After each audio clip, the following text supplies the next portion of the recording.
ஊடகம் மற்றும் பத்திரிகை துறை நண்பர்களுக்கு எனது அன்பான வணக்கத்தை நான் தெரிவித்துள்ளேன். இன்றைய தினம் நமது கோயம்புத்தூர் மாவட்டம் தொண்டாமுத்தூர் சட்டமன்ற தொகுதிக்குட்பட்ட தொண்டாமுத்தூர் ஊராட்சி ஒன்றிய பகுதி விராலியூர் கிராமத்தில் கடந்த ஒரு 10 தினங்களுக்கு முன்பாக வனத்தில் இருக்கக்கூடிய யானை தாக்கி உயிரிழந்த குடும்பத்தினருக்கு மாண்புமிகு தமிழ்நாட்டுடைய முதலமைச்சர் அவர்கள் அறிவித்திருக்கக்கூடிய 10 லட்சம் ரூபாய்க்கான நிதி உதவியை அந்த குடும்பத்தினருக்கு வழங்க இப்போது வனத்துறையினுடைய அலுவலர் உள்ளிட்ட நமது மாவட்ட கழகத்துடைய செயலாளர் நான் தொண்டாமுத்தூர் ரவி அவருடைய முன்னிலையில் நமது பகுதி மக்கள் துறையுடைய முன்னிலையில் அந்த குடும்பத்தினருக்கு ஆறுதல் தெரிவித்து தமிழ்நாடு அரசின் சார்பாக வழங்கி இருக்கக்கூடிய நிதியை இப்போது அந்த குடும்பத்தினருக்கு வழங்கியிருக்கின்றோம். அது மட்டுமல்ல, தொடர்ந்து நமது பகுதியில் வனவிலங்குகளால் மனித உயிருக்கு ஆபத்து ஏற்படுகின்றது அறிந்த நமது தமிழ்நாட்டுடைய முதலமைச்சர் அவர்கள் பொதுமக்கள் வைத்த கோரிக்கையை ஏற்று கடந்த ஒரு 4 மாதத்திற்கு முன்பாக கோயம்புத்தூர் மாவட்டத்திற்கு வருகை புரிந்த சமயத்தில் பல்வேறு கோரிக்கைகள் எல்லாம் ஏற்று அறிவிப்புகளை வெளியிட்டார்கள்.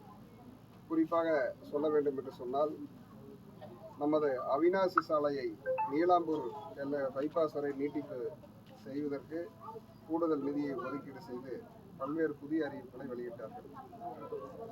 அந்த சமயத்தில் நமது தொண்டாமுத்தூர் சட்டமன்ற தொகுதியிலே வனவிலங்கால் உயிருக்கு ஆபத்து ஏற்பட்ட கோரிக்கையை வைத்த சமயத்தில் அந்த யானைகள் நடைமாட்டத்தை குறைப்பதற்கு ஒரு வேலிகள் அமைப்பதற்கான நிதியை அப்போது ரூபாய் 7 கோடி ரூபாய் நிதியை அப்போது விடுவிப்பு செய்தார்கள். அந்த பணியை துவங்குவதற்கு அனைத்து ஆரம்பகட்ட பணிகளும் மதிப்பீடு செய்து நிர்வாக அனுமதி பெற்று துவங்கி இருக்கின்ற சமயத்தில் தனிநபர் ஒருவர் நீதிமன்றத்தை நாடி நீதிமன்றத்தில் அந்த வேலி அமைப்பதற்கு ஆட்சேபனை தெரிவித்து வழக்கு நடைபெற்று வந்தது. மாண்பமை நீதிமன்றம் தனிநபர் ஒரு நீதியரசரை நியமனம் செய்து நேரடியாக ஆய்வு செய்து தமிழ்நாடு அரசு எடுத்திருக்கக்கூடிய அந்த முயற்சியை பாராட்டி அந்த வேலிகள் அமைப்பதற்கு அனுமதியையும் அந்த மாண்பமை நீதியரசர் அவர்கள் வழங்கியிருக்கின்றார்கள். ஆக அந்த பணி விரைவில் துவங்கி இருக்கிறது என்பதை நான் இந்த தருணத்திலே தெரிவித்துக் கொள்கிறேன். இப்படி தொடர்ச்சியாக தமிழ்நாட்டுடைய முதலமைச்சர் அவர்கள் மக்களுக்கு ஏற்படுகின்ற இன்னல்களை போக்கக்கூடிய வகையில் பல்வேறு நடவடிக்கைகளை எடுத்து வருகின்றார். குறிப்பாக நமது கழக அரசு பொறுப்பேற்ற பின்பு இதற்கு முன்பாக இருந்த காலகட்டத்தில் கடந்த ஒரு 10 ஆண்டு காலத்தில் இதே தொண்டாமுத்தூர் சகோதரி கோவை வனக்கோட்டத்துக்கு உட்பட்ட பகுதிகளில் பல்வேறு உயிரிழப்புகள் மனித உயிரிழப்பு ஏற்பட்டிருக்கின்றது. அப்போது இருந்த அரசாங்கம் அந்த உயிரிழப்பு ஏற்படுகின்றவர்களுக்கு தலா 4 லட்சம் ரூபாய் அந்த நிவாரண தொகையாக வழங்கி வந்தது. அதை நமது அரசு பொறுப்பேற்ற பின்பு 3/11/2021 4 லட்சத்திலிருந்து 5 லட்சம் ரூபாயாக அந்த நிவாரண தொகை உயர்த்தி வழங்கப்பட்டது. பின்பு 21/2/2024 ஆண்டு பிப்ரவரி மாதம் 21ஆம் தேதி 2024 ஆண்டு 5 லட்சத்திலிருந்து 10 லட்சம் ரூபாயாக நிதி ஒதுக்கீடு செய்து இந்த உயிரிழந்த குடும்பத்தினரை பாதுகாக்கின்ற வகையில் அந்த குழந்தைகளுக்கு எதிர்காலத்தை கருத்தில் கொண்டு இந்த தாயில்லத்தோடு நமது முதலமைச்சர் அவர்கள் அந்த நிவாரண தொகையை வழங்கி இருக்கின்றார்கள். அதுபோக காயம் ஏற்பட்டவர்களுக்கும் சரி, அவர்களுக்கு மருத்துவ சிகிச்சைகள், அவர்களுடைய இல்லங்கள் ஏதாவது பாதிப்பு ஏற்பட்டிருந்தால் அதற்கு தகுந்தாற்போல் பயிர் சேதம் ஏற்பட்டது போன்ற பல்வேறு நிவாரண தொகைகள் முதலமைச்சர்கள் வழங்கியிருக்கிறார்கள். கடந்த காலங்களில் ஏற்பட்ட உயிரிழப்புகளை கணக்கிட்டு ஒப்பீடு செய்யும் போது ஒரு புள்ளி விவரத்தோடு குறிப்பிடுகின்றேன். ஏனென்று சொன்னால், இந்த தொகுதியினுடைய சட்டமன்ற உறுப்பினராக இருந்தவர் கடந்த ஒரு 15 தினங்களுக்கு முன்பாக ஒரு அறிக்கையை வெளியிட்டிருக்கின்றார். அது ஊடகத்திலையும் பத்திரிகை வாயிலாகவும் செய்தியை பார்த்தோம். ஏதோ அவர்கள் இருந்த ஆட்சியில் இருந்த காலகட்டத்தில் எந்த விதமான உயிர் சேதமும் ஏற்படவில்லை, தற்போதுதான் இப்போது மிக அதிகமான உயிர் சேதம் ஏற்பட்டிருக்கிறது என்ற ஒரு கருத்தை பதிவு செய்திருக்கிறார். அதற்கு நமது கோவை வனக்கோட்டத்துக்கு உட்பட்ட பகுதிகளில் ஏற்பட்டிருக்கும் உயிர் சேதத்தை ஒரு புள்ளி விவரத்தோடு இங்கே நான் சமர்ப்பிக்கின்றேன். 2011-12ஆம் ஆண்டு பார்த்தீங்கன்னா 8 நபர்கள், நான் வந்து உயிரிழப்பை மட்டும் சொல்கிறேன், 8 நபர்கள், 12-13 14 நபர்கள், 13-14ஆம் ஆண்டு 18 நபர்கள், 14-15 5 நபர்கள், 15-16 10, 16-17 10, 17-18 12, இப்படி ஒவ்வொரு ஆண்டுக்கு இரட்டை இலக்கம் நபர்களும் உயிரிழப்பு ஏற்பட்டது. இன்னும் கூடுதலாக சொல்ல போனால் 2019-20ஆம் ஆண்டில் 23 நபர்கள் உயிரிழந்திருக்கின்றார்கள். இந்த கோவை வனக்கோட்டத்துக்கு உட்பட்ட பகுதியில் மட்டும் ஒரு 10 ஆண்டு காலத்தில் ஒட்டுமொத்தமாக 115 நபர்கள் உயிரிழப்பு ஏற்பட்டிருக்கின்றது. அந்த சமயத்தில் அங்கே இருந்த அரசாங்கம் வந்து கொடுத்திருக்கக்கூடிய ஒட்டுமொத்தமான அந்த உயிரிழப்புக்கான நிதி என்பது பார்த்தீங்க அப்படின்னா 2,90,20,000 ரூபாய். இந்த நிதி தான் வந்து இந்த மக்களுக்கு, அந்த குடும்பத்திற்கு வழங்கியிருக்காங்க. ஆனால் நம்ம ஒரு 4 ஆண்டு காலத்தில், அதுக்காக இப்போ இந்த காலகட்டத்தில் உயிரிழப்பே ஏற்படவில்லைன்னு சொன்னால் அதை பாதுகாக்கின்ற நடவடிக்கையில் நம்ம முதலமைச்சர் அவர்கள், துணை முதலமைச்சர் அவர்கள் ஆலோசனையின்படி எடுத்து வருகிறோம். இருந்தாலும் இப்போதும் வந்து உயிரிழப்புகள் ஏற்பட்டு இருக்கின்றது. இப்போ இந்த ஒரு 4.5 ஆண்டு காலத்தில் 61 நபர்கள் உயிரிழப்பு ஏற்பட்டு இருக்கிறது. அவர்களுக்கான வழங்கப்பட்டிருக்கிற நிதி கடந்த 10 ஆண்டு காலத்தில் 115 நபர்களுக்கு 2,90,20,000 ரூபாய் நிதி வழங்கியிருக்கிறாங்க. நம்ம 61 நபர்களுக்கு 3,63,50,000 ரூபாய் நிதியை அந்த குடும்பத்திற்கு தமிழ்நாட்டுடைய முதலமைச்சர் வழங்கியிருக்கின்றார்கள். அதோடு மட்டுமல்ல, இதை தடுப்பதற்கு என்னென்ன வழியெல்லாம் செய்யலாம் என்று நமது வனத்துறையோடு சேர்ந்து கடந்த இப்போ ஒரு 3 மாத காலமாக பார்த்தீங்க அப்படின்னு சொன்னால் நமது பகுதியில் 3 கும்கி யானைகள், கபில்தேவ் என்கிற ஒரு யானையையும், முத்து என்கின்ற யானையும், நரசிம்மன், 3 கும்கி யானைகளை இங்கே வரவழைத்து அந்த வனப்பகுதிக்கு எப்போதெல்லாம் அந்த வனத்திற்குள் இருக்கிற காட்டு யானை வந்து நமது நிலப்பரப்புக்கு வருகின்றதோ அந்த நேரத்தில் அந்த யானைகளை வந்து அந்த யானை வருகின்ற நேரத்திற்கு அனுப்பி இந்த நமது நிலப்பரப்புக்கு வராமல் தடுக்கின்ற பணியையும் கடந்த ஒரு 3 மாத காலமாக வனத்துறையினர் சிறப்பாக செயல்பட்டு வருகிறோம். இப்போ கூட போய் அந்த இங்கே முகாமில் இருக்கப்பட்டுள்ள அந்த யானைகளை வந்து அந்த கபில்தேவ், நரசிம்மன், முத்து போன்ற யானைகளை எல்லாம் நாங்கள் பார்வையிட்டு வந்திருக்கிறோம். ஆக இதன் மூலமாக இந்த ஆண்டு 25-26 பார்த்தீங்கன்னா உயிரிழப்பு என்பது பார்த்தீங்க அப்படின்னா வெறும் 5 நபர்கள் தான் கட்டுக்குள் வந்து கொண்டு வந்திருக்கிறோம். அதுபோக காயம் ஏற்பட்டிருக்கு. இப்போ கடந்த மாதம் கூட ஒரு நபருக்கு வந்து காயம் ஏற்பட்டது. அவர் கோவையில் வந்து ஒரு சிறப்பு மருத்துவமனை, தனியார் மருத்துவமனையில் சிகிச்சை முழு செலவையும் வந்து நம்ம அரசை ஏற்றுக்குன்னு சொல்லி அந்த முழு செலவையும் அரசு ஏற்றுக்கொண்டிருக்குது. இப்படி மக்களை காக்கக்கூடிய பணிகளை நமது தமிழ்நாட்டுடைய முதலமைச்சர் அவர்கள் மிகுந்த கவனத்தோடு செயல்பட்டு வருகிறார் என்பதற்கு இதுவே சான்றாக விளங்கும். மேலும் இன்னைக்கு தமிழ்நாட்டில் ஒரு 4.5 ஆண்டு காலத்தில் தமிழ்நாட்டில் இருக்கக்கூடிய மாவட்டங்களில் அதிக முறை அரசு முறை பயணமாக சென்ற மாவட்டம் அப்படின்னு சொன்னால் அது கோயம்புத்தூர் மாவட்டம் தான். அரசு பொறுப்பேற்றதும் உடனடியாக அப்போது வந்து கொரோனா காலகட்டம், உங்களுக்கெல்லாம் தெரியும். ஒருவர் பார்த்துக்கொள்ள முடியாத ஒரு சூழ்நிலை, ஒரு குடும்பத்தில் ஒரே அறையில் தங்க முடியாத ஒரு சூழ்நிலை இருந்த சூழ்நிலையிலும் கூட நம்ம தனித்தனியாக அறையில் இருந்து சாப்பாடு கொடுத்துற ஒரு சூழ்நிலையிலும் கூட முதலமைச்சர் அவர்கள் நேரடியாக வந்து வருகை புரிந்த மாவட்டம் கோயம்புத்தூர் மாவட்டம்.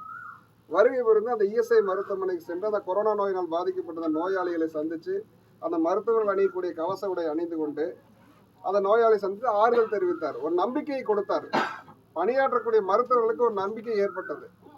அதன் மூலமாக மருத்துவர்கள் சிறப்பாக பணியாற்றி அந்த கொரோனா நோயிலிருந்து விடுபட செய்வதற்கான பணியை செய்தார்கள். அதே நேரத்தில் வந்து அந்த கொரோனா நோய் ஏற்பட்ட சமயத்தில் விளிம்பு நிலையில் இருக்கக்கூடிய மக்களுடைய வாழ்வாதாரம் பாதிக்கப்பட்டது. ஒவ்வொரு குடும்ப அட்டைக்கு வந்து நிவாரணத் தொகை வழங்க வேண்டும் என்று முதலமைச்சர் அவர்கள் எதிர்க்கட்சி தலைவராக இருந்த சமயத்தில் 2019-20ஆம் ஆண்டு காலகட்டத்தில் கோரிக்கை வைத்தார். அப்போதைய முதலமைச்சர் அவர்கள் நிவாரணத் தொகை வழங்கவில்லை, 1000 ரூபாய் மட்டுமே வழங்கினார் என்பது. மீதம் இருக்கக்கூடிய 4000 ரூபாய் ஆட்சி பொறுப்பேற்றதை வழங்கப்படும் சொன்னார். சொன்னபடியே 2 தவணைகளாக அந்த 4000 ரூபாய் வழங்கப்பட்டது. கோயம்புத்தூர் மாவட்டத்துக்கான திட்டங்கள் இன்னைக்கு பார்த்தீங்கன்னா டைட்டில் பார்க், அந்த டைட்டில் பார்க் வந்து சிறப்பாக கட்டி முடிக்கப்பட்டு பயன்பாட்டிற்கு வந்திருக்கிறது. இந்த அவிநாசி சாலை இந்தியாவினுடைய எடிசன் என்று போற்றக்கூடிய ஐயா ஜிடி நாயுடு அவர்கள் பெயர் வைத்ததோடு ஒரு 10 கிலோமீட்டர் நீளமுள்ள ஒரு தமிழ்நாட்டிலே ஒரு நீண்ட பாலம் அப்படிங்கிற பாலத்தை கோயம்புத்தூர்ல கடந்த காலத்தில் அந்த அரசாங்கம் கொண்டு வந்திருந்தாலும் கூட அவர்கள் அப்போது நிதி ஒதுக்கியது பார்த்தீங்கன்னா இந்த ஒட்டுமொத்தமான அந்த மதிப்பீட்டில் வெறும் 10% தான் வந்து அந்த அரசாங்கம் வந்து ஒதுக்கியிருந்தாங்க. ஆனால் நம்ம அரசு வந்து முழுமையாக மீதம் இருக்கக்கூடிய 90% தொகையும் வந்து ஒதுக்கீடு செய்து அந்த பணி மக்களுக்கு தேவை என்பதை அறிந்து கொண்ட முதலமைச்சர் அவர்கள் பணியை முழுமையாக முடித்து இப்போ மக்கள் பயன்பாட்டிற்கு அர்ப்பணித்திருக்கின்றார். இப்படி அடுத்ததாக நமது பொற்கொள்ளர் தங்க நகை தயாரிக்கக்கூடிய அவர் வைத்த கோரிக்கை, எங்களுக்கு ஒரு பூங்கா வேண்டும் என்று கோரிக்கையை வைத்தார்கள். உடனடியாக அன்னைக்கு வந்து ஒரு 4 மாதத்துக்கு முன்னாடி வரும்போது வந்து முந்தின நாள் இரவு வந்து கோவை மாவட்டத்துக்கு வருகிறார். அப்போது அவர்கள் வைத்த கோரிக்கை, அந்த கோரிக்கையை வைத்த சமயத்தில் நானும் நமது முன்னாள் அமைச்சர் மேற்கு மண்டல பொறுப்பாளர் மாண்பு அண்ணன் செந்தில் பாலாஜி அவர்களும் இங்கே மாவட்ட கழக செயலாளர், மாவட்டத்துடைய ஆட்சித்தலைவர் உள்ளிட்ட அனைவரும் வந்து நமது பதில் என்னென்ன கோரிக்கை குறைகள் உள்ளது என்பது முதலமைச்சர் தெரிவித்தது போது அடுத்த நாளே அறிவிப்பாக இந்த வனவிலங்கு பாதுகாப்பதற்கான நிதி, சாலை விரிவாக்குவதற்கு பணி, மாநகராட்சி பகுதிகளில் சாலை விரிவாக்க பணி, இந்த பொற்கொள்ளர் தங்க நகை தயாரிப்பாளர்களுக்கு ஆன டைட்டில் பார்க் உருவாக்குவதற்கான பணி, நமது பொள்ளாச்சி நாடாளுமன்றத்தில் இருக்கக்கூடிய ஆனமலை, பொள்ளாச்சி தெற்கு, வடக்கு, கிணத்துக்கடவை 4 ஊராட்சி ஒன்றியங்கள் இருக்கக்கூடிய குக்கிராமங்களுக்கு குடிநீர் வசதி வந்து பெருக்க வேணுங்கிறதுக்காக ஒரு 76 கோடி ரூபாய் நிதி, இந்த நிதியை உடனடியாக விடுவிச்சு நிதி ஒதுக்கீடு செய்து அதற்கான அறிவிப்பை வெளியிட்டாங்க. இப்படி கோயம்புத்தூர் மக்களுக்கு பல்வேறு திட்டங்களை கொடுத்தோடு மட்டும் சிறப்பு கவனம் செலுத்தி ஒவ்வொரு பணியும் செய்துட்டு வர்றாங்க. நேற்றைய தினம் வருகை புரிந்ததோடு சேர்ந்து ஒரு தொழில் புத்தாக்க ஸ்டார்ட் அப் நிறுவனத்தை தொடங்கி வச்சு நமது கோயம்புத்தூர் மாவட்டத்தில் தொழில் தொடங்குவதற்கு ஏதுவாக இருக்கக்கூடிய வகையில் அந்த நிகழ்ச்சியை அந்த தொடங்கி வச்சிருக்கிறாங்க. இப்படி கோயம்புத்தூர் மக்கள் மீது மிகுந்த அக்கறை கொண்டு செயல்பட்டு கொண்டிருக்கக்கூடிய முதலமைச்சருக்கு நன்றி தெரிவிக்கக்கூடியதான் வகையில் தான் வந்து கடந்த நாடாளுமன்ற தேர்தலில் மக்கள் முழுமையாக முதலமைச்சர் மீது நம்பிக்கை வைத்து ஒரு மகத்தான வெற்றியை கொடுத்திருக்கின்றார்கள். எனவே தொடர்ந்து மக்களை காக்கின்ற பணியை நாடாளுமன்ற உறுப்பினர்கள் நமது கழகத்துடைய நிர்வாகிகள் செயல்பட்டு வருகின்றோம். நிச்சயமாக வரக்கூடிய காலகட்டத்தில் மக்கள் நமது முதலமைச்சர் மீது, துணை முதலமைச்சர் மீதும் மிகுந்த நம்பிக்கையை வைத்திருக்கின்றார்கள். அந்த நம்பிக்கைக்கு பாத்திரமாக நமது அரசு செயல்படும். மக்களும் அதற்கு நன்றி தெரிவிக்கின்ற வகையில் முதலமைச்சருக்கு உறுதுணையாக இருக்கிறார்கள். அந்த உத்தரவாதம் இங்கு இருக்கக்கூடிய பொதுமக்கள் அனைவரும் தெரிவித்திருக்கிறார்கள். எனவே அந்த வகையில் நான் மக்களுக்கும் நன்றியை சொல்லி நமது பகுதி மக்களின் சார்பாக முதலமைச்சருக்கு இந்த தருணத்தில் மனமார்ந்த நன்றியை சொல்லிக் கொள்கிறேன் என்று அன்போடு தெரிவித்து நன்றி. அந்த ரோலக்ஸ் பொதுவாக வந்து வனப்பரப்புக்குள்ள இருக்கிற யானை வந்து எப்படி பார்த்தீங்கன்னா காலை நேரத்தில் தான் வந்து அந்த யானை பிடிக்கிறவங்க இந்த அதுக்குண்டான ஆய்வுகள் செய்யப்பட்டு வன அலுவலர்கள் மருத்துவர்களோட எந்த நேரத்தில் அந்த யானை பிடிக்கலாங்கிறது ஆய்வு செய்யணும். காலை நேரத்தில் தான் வந்து முடியுங்கிறது ஆய்வு செஞ்சுருக்காங்க. காலை நேரத்தில் அந்த யானை வந்து நிலப்பரப்புக்கு வர்றதில்லை. தொடர்ச்சியாக இவங்க கண்காணிப்பில் ஈடுபட்டு இருக்காங்க. உயர் கோபுரங்கள் அமைக்கப்பட்டு அங்கே கண்காணிப்பு பணியில் வந்து வனத்துறை சார்ந்த அலுவலர்கள் ஈடுபட்டு இருக்காங்க. அது மதிய நேரத்துக்கு பின்பு தான் வந்து வருது. வந்துட்டு ஒரு 4 மணிக்கு முன்பாகவே வந்து அதை வந்து மீண்டும் வனப்பரப்புல செஞ்சு விடுது. இரவு நேரம் மணிக்கும் இரவு நேரத்தில் வந்துட்டு தான் போகிறதால வந்து பிடிக்கும். விரைவில் அது பிடிக்கிறதுக்காகத்தான் வந்து அந்த கும்கி யானை வரவழைக்கப்பட்டிருக்குது. நிச்சயமாக அந்த யானை பிடிக்கப்படும் என்று சொல்லி இந்த வனத்துறை ஊழியர் சார் காப்பீடு தொகை வந்து பண்ணி கொடுக்குறது. இப்போ சமீபம் வந்து மருத்துவர் வந்து ரோலக்ஸ் யானை தாக்கிச்சு, அட்மிட் ஆகிருக்கிற அவருக்கு வந்து பார்த்தீங்கன்னா யாரும் காப்பீடு பண்ணலன்னு சொல்லிட்டு அவரே இது பண்ணிக்கிறாரு, அவரே செலவு பண்ணி பண்ணிட்டு அப்படிங்கிற தகவல் வந்த எங்களுக்கு தகவல் தெரிந்த அனைவருக்கும் அந்த காப்பீடுகள் வந்து அது சிகிச்சை எல்லாமே வந்து வழங்கப்பட்டிருக்கு. இப்போ நான் சொன்னது வந்து உயிரிழப்புக்கு மட்டும்தான் நான் சொல்லியிருக்கேன். மருத்துவர்களும் இதுக்காக வந்து யாரும் வரல அப்படிங்கிற மாதிரி சொல்கிறாங்க. யானையை பிடிக்கிறதுக்கு வந்து மருத்துவர் யாரும் வரல அப்படிங்கிற மாதிரி. இப்போ கூட வந்து நாங்கள் அந்த முகாமில் இருந்தால் வர்றோம். பெண் மருத்துவமனை நீங்கள் வந்து பார்த்தீங்க அப்படின்னா கால்நடை துறையிலிருந்து இந்த வனத்துறைக்குன்னு சொல்லி ஒரு பெண் மருத்துவரை வந்து ரெக்ரூட் பண்ணியிருக்காங்க. டெப்டேஷனில் போட்டிருக்காங்க. நீங்கள் இப்போ எங்கள் கூட வரலாம். அவர் அந்த மருத்துவர் வந்து அந்த முகாமில் தான் இருந்துட்டு இருக்காரு. அதனால் வந்து மருத்துவரோடு இணைந்து தான் வந்து அந்த யானை பிடிப்பதற்கான முயற்சிகள் செய்யும். எவ்வளோ சீக்கிரம் பிடிக்கலான்ட்டு கால அவகாசங்கிறது ஒரு நிலை முடியாது. கூடுதல் ஆட்களை வந்து நியமிச்சு அதுக்குன்னு ஒரு ஸ்பெஷல் தேவை இருக்கிற பட்சத்தில் வந்து நிச்சயமாக வந்து கூடுதலாக வந்து அதுக்காக நியமனம் செய்யும். இப்போ எல்லா பக்கம் வந்து அந்த கண்காணிப்பு கோபுரங்கள் அமைக்கப்பட்டு கண்காணிச்சிட்டு இருக்கிறாங்க. ஆகவே விரைவில் வந்து அதை பிடிச்சிருவாங்க. அதே போல ரோந்து வாகனங்களை அதிகப்படுத்தணுங்கிற விவசாய மத்தியில் கொஞ்சம் பரவல் பேச்சு. சர்ச் லைட்டு அந்த மாதிரி நிறைய வந்து பாதுகாப்பு உபகரணங்கள் விவசாயிகளுக்கு வழங்கப்பட்டிருக்கு. அதையும் சொன்னா அதை பட்டியலிட்டு சொல்லலாம். ஒவ்வொரு முறை இப்போ ஓராண்டு காலத்துக்குள்ள வந்து பாத்தீங்கன்னா, ஏன்னா இது ஒரு மாதக்கணக்காக சவாலாக இருக்கு. குறைந்தபட்சம் இந்த ஓராண்டு காலத்துக்குள்ள நான் வந்து ஒரு 25 முறை நான் நம்ம தொகுதிக்கு வந்திருப்பேன். வரும்போதெல்லாம் வந்து அந்த விவசாயிகளுக்கு வந்து அந்த உபகரணங்கள் வந்து டார்ச் லைட் வழங்கக்கூடியது, விழிப்புணர்வு ஏற்படுத்துறது. மாலை வந்து பாத்தீங்கன்னா ஒரு 5 to 6 மணிக்கு தான் வந்து அந்த விலங்குகள்லாம் வரக்கூடிய நேரத்தில் நம்ம பாதுகாப்பாக இருக்குது. தனியாக வந்து அந்த வனப்பரப்பு ஒட்டி இருக்கக்கூடிய வசிக்கக்கூடிய மக்கள் வந்து வனப்பரப்புக்குள்ள போகாமல் இருக்கிற மாதிரி வந்து ஒரு விழிப்புணர்வு ஏற்படுத்தி தான் நம்ம சொல்லிட்டு கொண்டாம்பூர் சாலையில் வந்து பார்த்தீங்கன்னா ஸ்பீடு பிரேக் இல்லை, அதனால் வந்து விபத்துகள் அடிக்கடி ஏற்படும். அந்த முக்கியமான இடத்துல மட்டும் இந்த ஸ்பீடு பிரேக் போடுறது தேவை இருக்குது. என்னன்றது நீங்கள் அப்படி தான் தேவைப்படுற பட்டியல் கொடுங்க. நான் நெடுஞ்சாலைத்துறை அதிகாரிகிட்ட வந்து தெரிவிச்சு எனக்கு தேவை இருக்குன்னு சொன்னால் அதை அமைச்சு கொடுக்கலாம். வனப்பகுதி எல்லையில் அந்த உருக்கு வெளி வேலை வந்து எப்போ மறுபடியும் தொடங்கப்படும்? விரைவில் தொடங்கப்படும்.